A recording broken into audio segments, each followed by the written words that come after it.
Friends, in 2021, after 25 long years, DMK got a full majority on its own. But they did not deliver good governance. They looted the state. Further dynastic politics and ignored people's aspirations. Look at Madurai itself. Madurai stood with MGR, who loved the city immensely.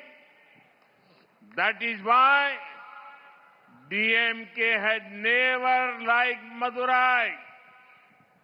DMK brought mafia-style politics to Madurai. They gave bad roads, poor drainage, and lack of waste management. They took Madurai to the bottom of national ranking in cleanliness. Even the DMK mayor of Madurai had to resign due to corruption. This is their model.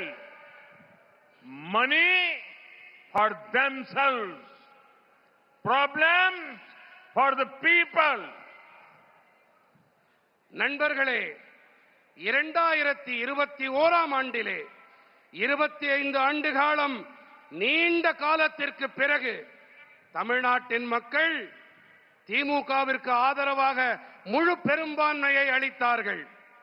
ஆனால் நல்லாளுகையை அவர்களால் அளிக்க முடியவில்லை. அவர்கள் மாநிலத்தை கொள்ளையடித்தார்கள். பரம்பரை அரசியலை முன்னெடுத்தார்கள். மக்களின் எதிர்பார்ப்புகளை மண்ணோடு மண்ணாக்கினார்கள். மக்களே, நீங்கள் மதுரையையே பாருங்கள்.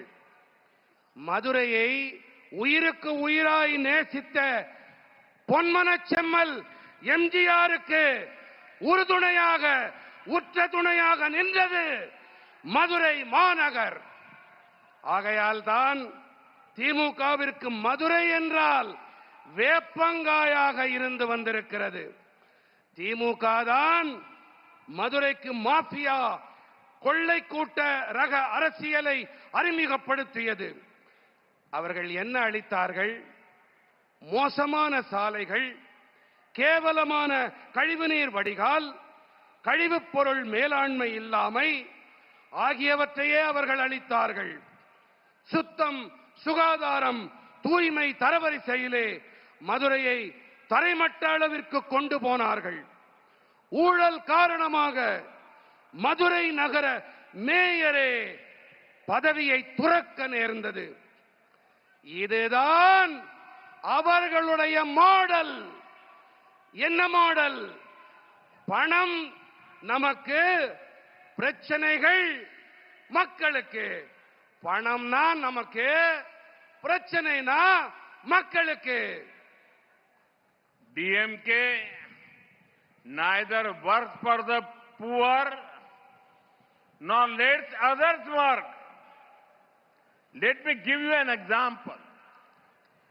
Under PM Awas Yojana, PMAY Rural, this scheme over 6 lakh houses have been completed in Tamil Nadu. These families got a home of their own and live with dignity because of this scheme. At the same time, nearly 3 lakh houses remain pending because DMK government is not conducting surveys and is delaying process. Why should lakhs of poor families suffer for DMK's petty politics? திமுக தாங்களும் ஏழைகளுக்கு பணியாற்ற மாட்டார்கள், மற்றவர்களையும் பணியாற்ற விடமாட்டார்கள். நான் உங்களுக்கு ஒரு எடுத்துக்காட்டினை அளிக்க விரும்புகின்றேன்.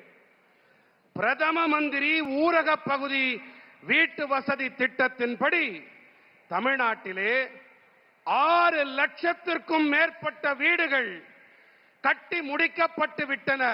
மக்களே, எத்தனை லட்சம் வீடுகள்? 6 லட்சம் வீடுகள். எத்தனை லட்சம் சொல்லுங்க? எத்தனை லட்சம்? இன்னும் சத்தமா?